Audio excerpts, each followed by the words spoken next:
Hey guys, how's it going? And welcome to another video. Today we're going to be talking about a bunch of RLCS related topics that have popped up on the timeline in the past 24 hours or so.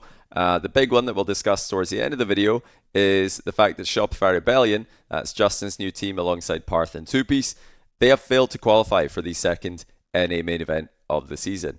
This is a team that finished top 4 in the first NA main event of the season. Top 4, of course, is now what you need if you're going to qualify to a major, the international events for RLCS. From North America, so they were already in a good position to do that, and now their chances have been massively impacted by their failure to qualify through yesterday's double elimination portion of the second North American event of the season. But yeah, we're going to get to that later and what that means. I just thought I'd go live and give my thoughts on what is going on, because I think this does give us a good opportunity to really take a closer look at what we were discussing before the season started, and indeed, up until now, that is the fact that every team has to open qualify every time. It doesn't matter what position you're in the RLCS overall points, doesn't matter if you've just won the last event or finished dead last in the previous event, you start an open qualifier round 1 every time in the new rule set. That's compared to last season where you didn't have to requalify. If you were top 8 in points, you were automatically in the main event. The next 8, the 9th through 16th, would be automatically into the final day of qualifiers. You would not have to play the whole 3-day qualifiers. But okay, we've covered that already in a previous video. Let's talk a little bit more about what just happened this weekend, because there's quite a lot going on. But we'll start with something positive, which is yesterday's EU main event actually got the second most viewers ever for Rocket League. In the history of RLCS, this 413,000 concurrent viewers tuning in to Karmine Corp vs Gentlemates in the grand final. That is absurd. Gentlemates are a massive French org. Karmine Corp are a massive French org. Of course, Vitality and BDS are really big French orgs in Rocket League as well.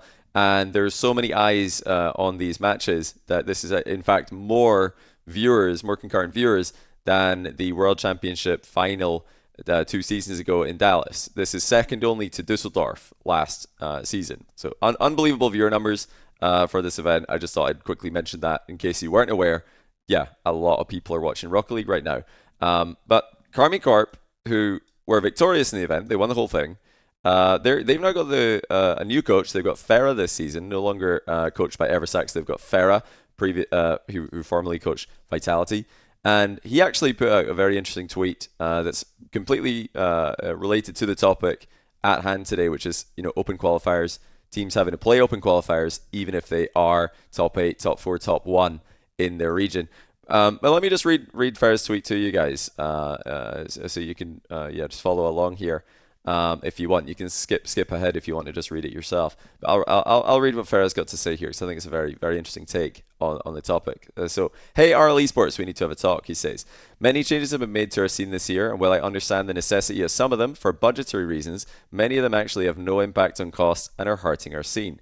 After experiencing them firsthand in this first open qualifier, I can now confidently say it. Not only are we headed in the wrong direction, our scene is at the risk of dying. I'd like to bring these points in the appropriate channels, but let's be honest, communication have died down between you and the actors in your scene over the past few years, to the point where there's actually no communication anymore. This year's format has been applied without any input from those actors, and it looks like many decisions have been made by people who don't seem to understand the specificities of our game. I'd like to go more in depth, but that's not possible in a tweet, so I'll keep it somewhat simple. The removal of auto-qualification spots to main events is the main hurtful change. Our game is extremely volatile. Wanting to add even more volatility to it is nonsense. We don't require Real Madrid or PSG to go through Champions League preliminary rounds every year for very good reasons. Having to qualify for every event means the qualifier format needs to be extremely solid and fair for everyone, with only a double elimination bracket. It is currently not. Every qualifier being double elimination bracket means the seeding needs to be extremely solid and fair, and the current seeding is not only unfair, but it's also inconsistent throughout the different stages of the tournament by applying extremely strict seeding rules without thinking it completely through. You're leaving weaknesses and exploits open, ruining the whole point of seeding. Seeding being the unfair and inconsistent means each match needs to at least have a long enough duration so that the better team have a better chance to come out on top. Again, it's not the case. We're currently playing best of threes for 2 straight days for no apparent reason. Best of threes have been historically used to reduce the duration of long qualifier days. Qualifiers are currently split in 3 days, and those are short enough to have best of 5 for all the matches. All those issues and many more I won't go into here are pushing players above their limits. They're removing any form of stability and forcing inconsistencies to happen. It's unhealthy for everyone: viewers, storylines, teams, players, pros, semi-pros, and amateurs. They also have very easy fixes with very or little to no cost at all.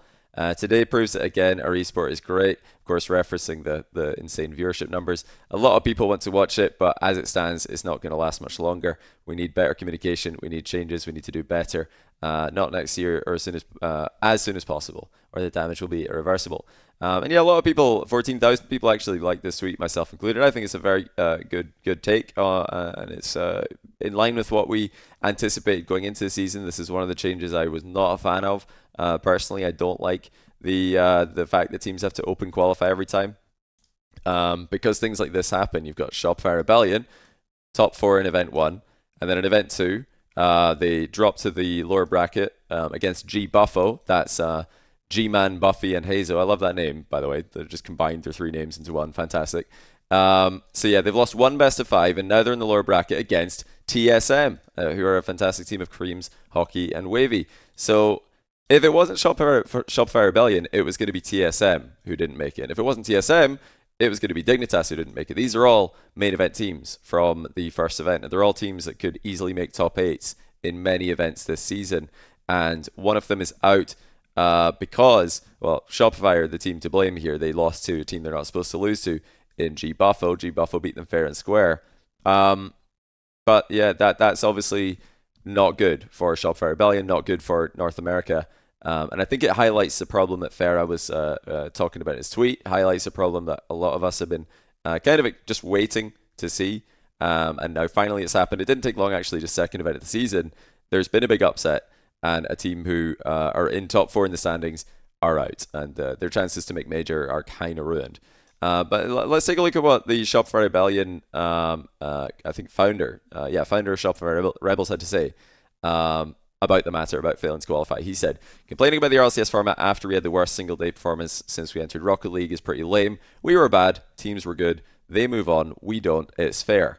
But he goes on in his reply, when you combine the impact of one bad day and how it cascades across the rest of the year, the issues, the blast, admins, the lack of a esports team at Epic, yeah, it makes it pretty difficult to invest over the long term for Rocket League. It's sad because I love the game. So yeah, I mean, it's definitely good to see him giving credit where it's due to the other teams and acknowledging the fact that it is fair that they progress in this format. The format's the same for everyone. Yeah, I can totally see why you'd be frustrated here after many years of investing in Rocket League, making a top 4 in your first event with a new team, and now one bad series. Well, I guess you could argue a couple of bad series, and you're out. But I think TSM Shopify Rebellion that's a close series any day. So definitely losable on a bad day. But yeah, one bad day, and you're out. So I don't really know what else he's talking about here. No, I don't know what issues he's had with Blast and admins and Epic. I can't really speak to that because I don't know what that entails. But yeah, obviously a very frustrating day for Shopify Rebellion and a very frustrating day for Jeremy, the co-founder. But yeah, to just kind of give my thoughts on what's going on here, to give my thoughts on all of that. I know it's a lot to read, and I know it's a lot to follow, but hopefully that all makes sense. This is, I think, just the first of many times that this is going to happen in the new format. I think, it does suck that Shopify Rebellion haven't made it back in. I would have loved to see them qualify every time. I think they're a great team with a chance of going to majors, and I don't think one bad day is a good reason, to give them no chance now to qualify. Well, very little chance to qualify. They basically have to win the next event to have a chance, or come second maybe, depending on other teams' results. But I think it's a bad thing, personally. Now, just to give it the fair assessment that we have to look at this. We can't just come in all emotional, say this is bad, this is awful. Epic they're doing this on purpose. They've got a vendetta against orgs and pro teams, because that's obviously not true. Let's just be reasonable here. There's no attempt here to undermine the current Rocket League esports system. I think the focus is very clearly on making it incentivizing as many signups as possible, which has happened with the more widespread prize pool, and giving as many chances for upsets and those storylines, Cinderella runs, to occur as possible. So yes, more Cinderella runs, more upsets. Some people find that entertaining. You're definitely going to get more of that with this new qualifier format. And there will also be, I think we can all agree, especially now that we've seen these qualifiers a few times, there are way more eyes on the qualifiers now than there were in the past, way more viewers, way more content. So that is obviously a good thing as well. I think we can summarize the advantages as more signups, more Cinderella runs, and more content from qualifiers. So there are good things. Like I just want to point that out. I think that those are probably the reasons why this direction was taken. However, I think that the repercussions here are far worse than the benefits. And Farah talked about a lot of them in his tweet there.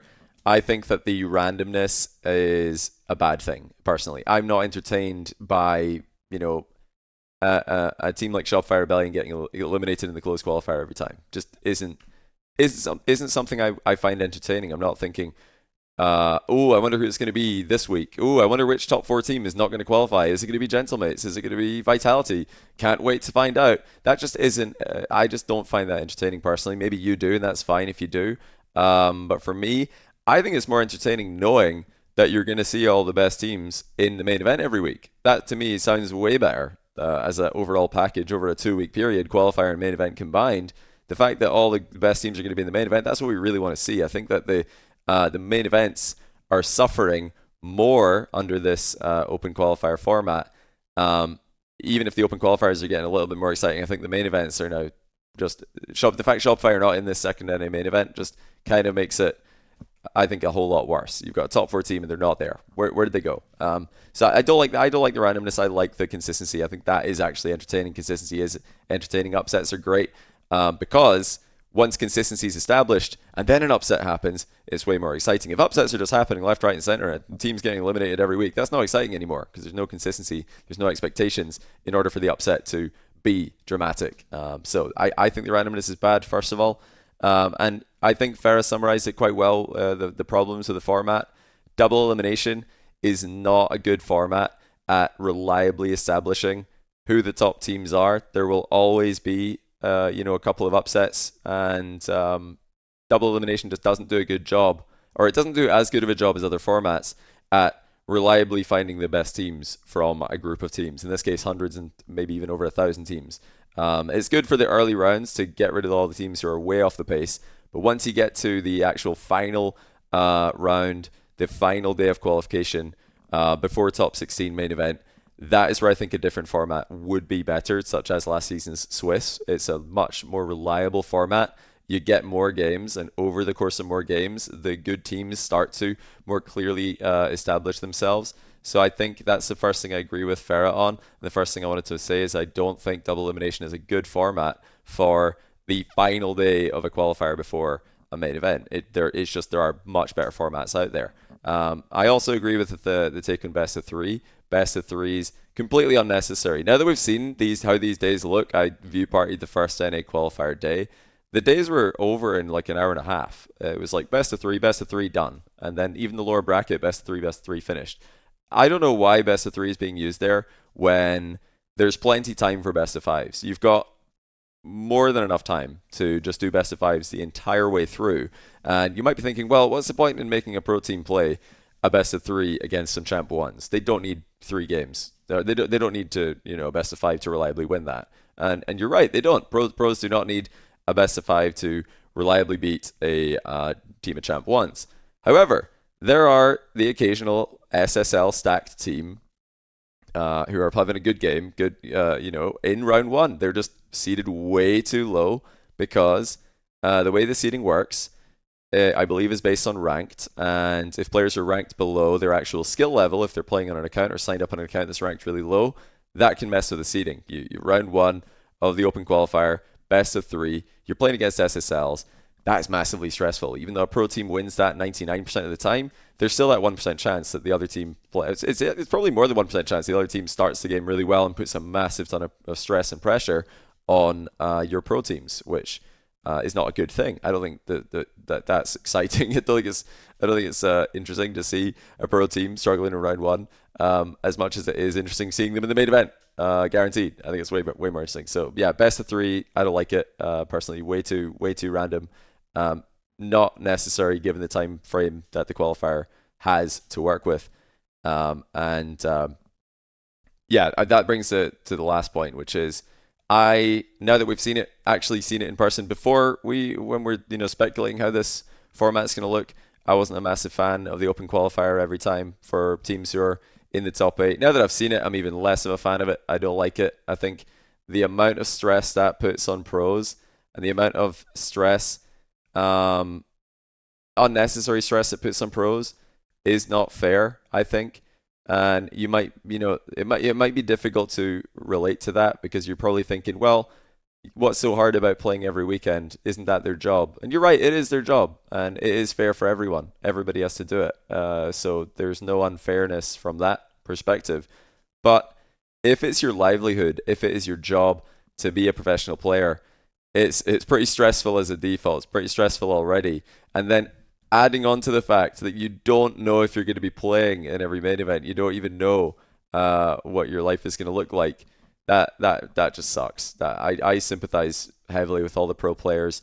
I think that at the moment, pros are probably trying not to think about it too much, and they're trying to just get on with it, because if you start talking about it all the time, you're probably just going to make it worse. You're probably just going to get even more stressed. So I think, pros right now, for the most part, are probably just keeping their frustrations to themselves, trying to bottle it up and get on with it. But I expect at the end of this split, maybe even sooner, definitely at the end of the season, there's going to be a complete outpour of pros just saying, this was the most stressful year of my life. And that's not a good thing. Yes, it's entertaining to see high pressure situations, but that should be in the main event. That should be in the qualification matches for LAN. It shouldn't be in round 1 opens. That shouldn't be a thing. So yeah, that's my take on it now that I've seen it a few times. I feel really sorry for the Shopify Rebellion guys, and I think orgs like Shopify, totally valid to be concerned by that. I think totally understand their concerns, and I think it's just the first of many as well. I think Shopify are a very good team. I think they're easily a top 8 team in NA. And if it can happen to them, it can happen to any of the top 8 teams. Well, any of the 9 to 16 teams in NA. And it could very easily happen to teams in Europe as well, where there's just an insane depth of talent in that kind of top 24 teams. So yeah, I hope it doesn't happen, but I think it will. Now, lastly, I wanted to say very quickly what I think the solution is. I think, like Farah mentioned in his tweet, the solution is actually very, very simple. It's not expensive at all. If the goal of these qualifiers is, like we mentioned previously, to get as many people to sign up as possible, and to give the possibility of those Cinderella runs and get eyes on the qualifiers, I think you still get that with the prize money distribution. The increased prize money distribution, which was initially criticized by the community, I liked it personally. I said it was a good thing. You can go watch my video. I liked that part. I didn't like the open qual for everyone bit, but I did like the prize pool distribution. I think that is what's bringing in more signups. If I was to speculate, of course, we'll never know until we see a side-by-side comparison of what I'm suggesting versus what's currently in place. But I think that is what's brought the increase of the signups. I don't think it's the fact that, we might play a pro team, let's sign up. I think it's that everybody just wants the money. So you're still going to get that if you keep the prize pool distribution. However, what I would suggest and what I think should be in place, hopefully as early as next split, definitely next season, now that we've seen a few of these, I think a far more robust initial qualifier format needs to be used. Qualifying, having one weekend of qualifiers determine who makes the first main event of the season is, I think, unnecessary, and it's also a missed opportunity.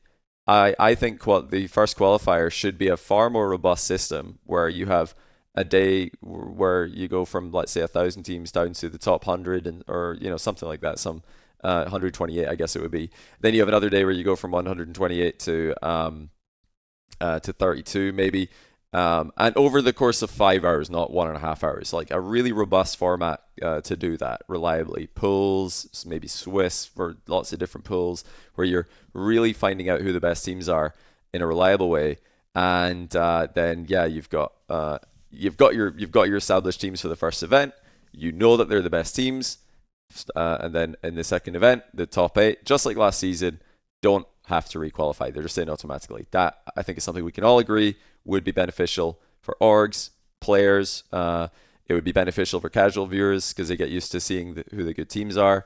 And it would also just be great for player stress and stability and everything, to try and, just try and limit the insane levels of stress these players have to deal with where necessary, where possible. And I think those next 8 teams who didn't make top 8 in the first main event of the season, just like I'm basically saying, let's just do what we did last season. Just put them into day 3 of the qualifier. Make these qualifier days far more robust. No need for quick 90-minute Fridays, 90-minute Saturdays. It should be a longer period to qualify through these days, just to really have a more reliable way of finding out who the best teams are. You still have the chance of those Cinderella runs happening. Anyone can still sign up. Anyone can still make it through those days. Anyone can still win the massive amount of prize money that there is to win. But you would get, I think, far more consistency for the orgs, far more consistency for the viewers and the broadcasts, and you would get far less stress on pro players, which I think is the big one, the big takeaway. But we're just at the start here. Like I said, we're gonna have to wait and see. We can check in on this more as the season continues and see how it's going. But yeah, I'm on the lookout for more takes from the community on this, and yeah, you guys as well. Just let me know what you think in the comments below. What are your thoughts on teams having to open qualify every time? That's the big question. Thoughts on Shopify Rebellion not making it, and thoughts on Farah's breakdown as well. Thanks to him for putting that one out there and giving us a good tweet to base all this off. And that's all I got time for in this one, guys. I've talked for a long time already, so I'm just going to leave it at that. I hope that we get some change at some point. Because I'm not one of these I'm not as doom and gloom, I guess, as most people. I don't think that Epic are trying to do a bad job here. I think their best interests are to grow the esport. I think they are trying to grow the esport. I think they are trying to do some good things, like increase signups and all that stuff that we talked about before. But I think that there is a balance here where we can do that. We can get all of those things that they want and not have a negative impact on orgs, players, and casual fans. But yeah, let me know your thoughts in the comments. I'm just as a closing thought here, super excited for RLCS still. Just want to remind you guys, RLCS doing very well. Had an absolute blast on the EU show yesterday. I cannot wait to go again for the second EU event. Can't wait to watch NA this upcoming weekend. But I think we can have it. We can have enjoyment out of it, and we can still talk about how we can make it even better. And I think talking about player stress is a good thing to do. to talk about the mental health of our pros who are very young can't be a bad thing. So yeah, that wasn't having an absolute blast in a couple of weeks. That wasn't a pun on the Urdu production partner, but they were fantastic. Shout out to them. I thought they were phenomenal to work with. I can't wait to go again and keep on trying to make RLCS and as good as it can be. But like I said, I've talked enough. Let me just shut up and leave you guys to enjoy the rest of your day or night or whatever it is you are. Thanks for tuning in. Hope you've enjoyed the video. Bit of a rambly one today. And I'll see you in the next one.